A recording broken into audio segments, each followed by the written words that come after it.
Have you ever just watched an animal move and thought, wow, that's incredible? Yeah, all the time. Like the way a bird just swoops down and grabs a worm, it's so smooth, so effortless. Totally. And then you see a robot try to do the same thing, and it's all clunky and awkward. Right. It's like, what's the secret ingredient that biology has figured out that we're still missing in our engineering? Exactly. And, I think that's why a lot of us are so fascinated by this whole field of research. We want to understand that secret sauce. And the cool thing is, you don't need to have a PhD to appreciate the incredible things that are being discovered about how brains and bodies work together. For sure. That's kind of the whole point of what we're doing here, right? Taking these complex research papers and distilling them down into something everyone can understand and enjoy. Exactly. And for this deep dive, we're going to be talking about a paper that really blew our minds. It's called "A Virtual Rodent Predicts the Structure of Neural Activity Across Behaviors." Now, I know that title might sound a little intimidating. A little bit sci-fi, maybe. Yeah. But trust me, the core idea is super cool. Basically, researchers built a virtual rat, like a computer simulation of a rat. A digital rat brain. Well, a whole digital rat, actually. And they used it to figure out how real brains control movement. Okay, that's kind of blowing my mind already. So, hold on. They built a rat in a computer. It's like creating the most realistic video game character ever. But instead of just following pre-programmed animations, this virtual rat actually learns how to move by watching real rats. So, they showed it hours of rat footage, and it just picked up on how to move like a rat. Pretty much. And then the researchers compared the activity in the virtual rat's brain, which is actually an artificial neural network, to what's happening in the brains of actual living rats. Okay, so the big question is, how does this virtual rat help us understand how real brains work? That's exactly what we're going to dig into today. Awesome! I'm ready to be amazed. Well, I think you will be. So, to understand why this virtual rat is so groundbreaking, we need to start with the problem that the researchers were trying to solve. For a long time, scientists have been trying to figure out exactly how the brain controls movement. Yeah, it seems like it should be simple, right? Like you just move my arm and it moves. But obviously, it's way more complicated than that. Oh, it's way more complicated. It turns out that it's actually incredibly hard to figure out how the brain translates thoughts into actions. And one of the biggest challenges has been that we didn't have good computational models to compare brain activity to. So we could look at a rat's brain and see that certain neurons were firing when it moved its paw, for example. But we didn't really know why those neurons were firing. Exactly. We could observe what a rat did, how fast it ran, how it turned, how it used its paws, and we could record the activity of neurons in its brain. But connecting those two things, figuring out the cause and effect relationship between brain activity and movement, has been really, really tough. I see. It's like trying to figure out how a car engine works by just watching the wheels spin. You know something's happening under the hood, but you need to look inside to understand the mechanics of it all. Perfect analogy. And that's where this virtual rat approach is so innovative. It's not just about observing, it's about building a system that can actually generate movement from the ground up. Okay, so how did they actually build this virtual rat? Did they just scan a real rat's brain and upload it to a computer? Not quite, though that would be pretty amazing. They started with a very sophisticated physics simulator called Mujoco. A simulator, like The Sims, but for rats. Kind of. It's a program that allows you to create very realistic simulations of physical objects and environments. So they created this virtual rat with a skeleton, muscles, and joints that all obey the laws of physics, just like a real rat. Then, to control this virtual rat, they gave it a brain in the form of an artificial neural network. An ANN, like those things that power all the cool AI stuff we hear about? The very same. These ANNs are basically computer programs that are inspired by the structure of the human brain. They're made up of layers of interconnected nodes that can process information and learn from experience. I'm starting to see how this all comes together. So they have this virtual rat with a realistic body and a brain that can learn. But how do they actually teach it to move like a real rat? Well, here's where the real genius comes in. They use a technique called deep reinforcement learning. Eventually, they show the virtual rat tons and tons of videos of real rats moving around. Like a rat boot camp. Exactly. They use something called 3D animal pose estimation to track the precise movements of 23 different points on the rats' bodies in these videos. It's incredibly detailed. And then they fed all this data into the virtual rat's ANN and basically said, okay, figure out how to make your body move like that. Wow. So the virtual rat's brain is learning by example. Yep, it's like watching a master chef cook and trying to replicate their every move. Except in this case, the master chef is a real rat and the student is a virtual one. Okay, so now they have this virtual rat that can move like a real rat. But how does that actually tell us anything about how real brains work? Well, remember how we were talking about how hard it is to figure out the cause and effect relationship between brain activity and movement? Yeah, like correlation doesn't equal causation and all that. Right. Well, this virtual rat gives us a way to directly test those relationships.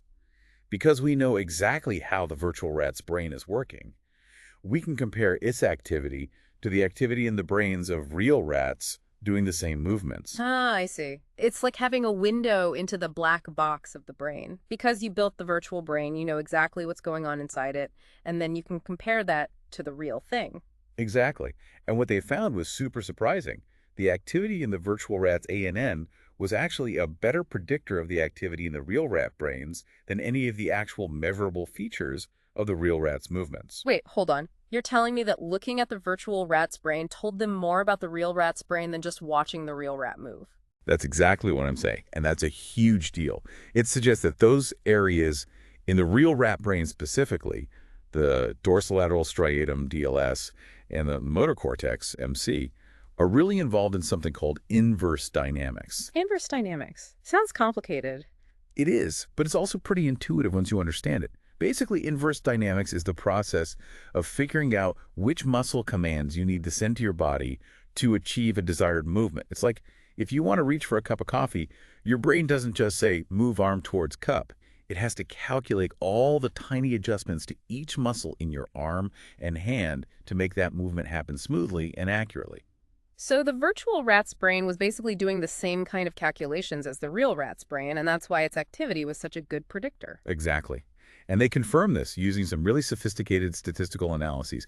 They looked at the patterns of activity in the virtual rat's ANN and compared them to the patterns of activity in the real rat brains. Did they match up? Oh, they matched up beautifully. In fact, the patterns of activity in the virtual rat's ANN were more similar to the patterns in the real rat brains than to any models based on just simple movement features like speed or direction. So this virtual rat is more than just a cool simulation. It's actually giving us real insights into the fundamental principles of how brains control movement.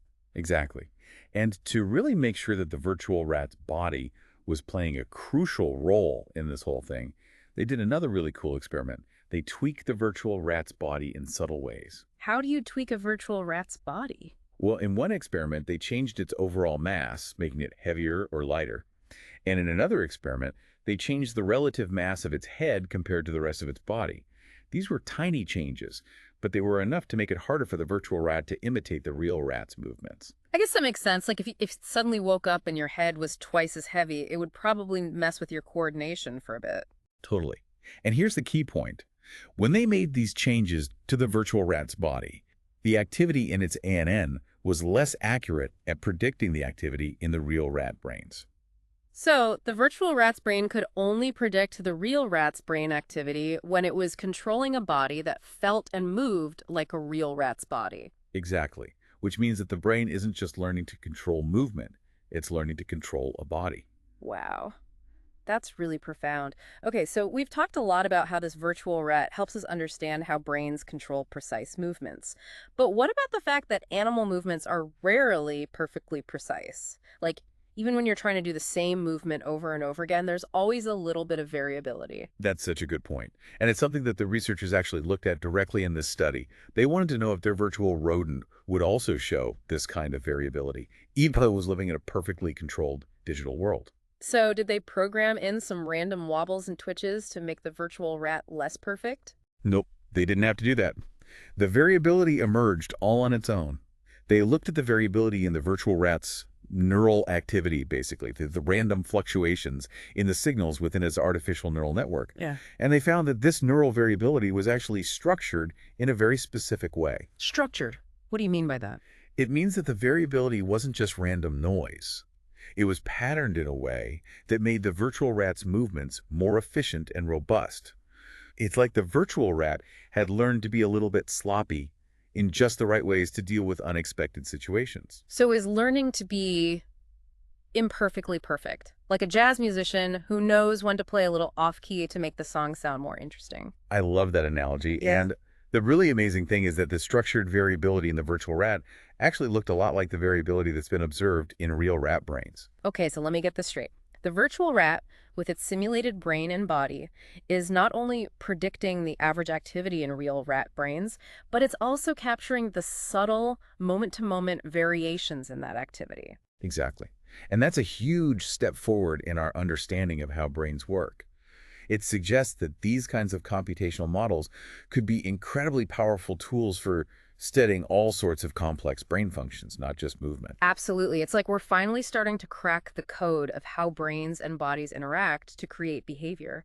And the possibilities are pretty much endless. So where do we go from here? What are the next steps in this virtual rodent revolution? Well, now that they've got this amazing platform, the researchers can start using it to explore all sorts of questions about how the brain controls movement.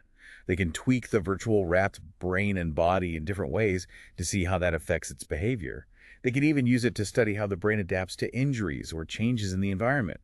The possibilities are pretty much endless. It's like having a digital laboratory where you can do experiments that would be impossible or unethical to do with real animals. You can manipulate variables, test hypotheses, and really get down to the nitty-gritty of how the brain works. Absolutely. And I think we're just scratching the surface of what's possible with this kind of virtual neuroscience. In the future, we could see even more realistic and sophisticated models of the brain and body, which could lead to even more amazing discoveries. Okay, before we wrap up, let's just take a minute to appreciate the big picture here. What are the key takeaways that we want our listeners to walk away with from this deep dive? Well, first and foremost, this research is telling us that our brains are doing a lot more than just telling our muscles what to do. They're constantly calculating, predicting, and adjusting based on the feedback they're getting from our bodies. It's a dynamic, interactive process, not just a one-way street. So movement isn't just about output, it's about feedback loops, constant adjustments, and this amazing dance between the brain and the body. Exactly. Yeah. Second, this research is showing us the incredible power of computational modeling. By building virtual brains and bodies, we could start to understand the fundamental principles of how biological systems work in a way that was never possible before. It's like having a new set of tools for exploring the inner workings of the brain, and it's only going to get more powerful from here. For sure. And finally, I think this research raises some really profound questions about what it means to be intelligent. In what way?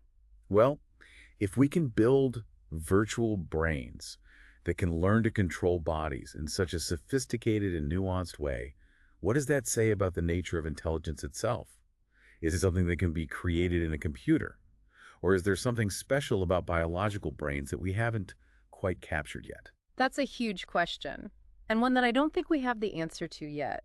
But it's something that we should all be thinking about as we continue to explore the incredible world of the brain. Absolutely. Well, this has been another fascinating deep dive. Thank you so much for joining me on this journey into the virtual rodent's brain. And to our listeners, we hope you've enjoyed this exploration of the cutting edge of neuroscience. We'll be back soon with another deep dive into a different corner of the amazing world of research. Until then, keep those brains buzzing.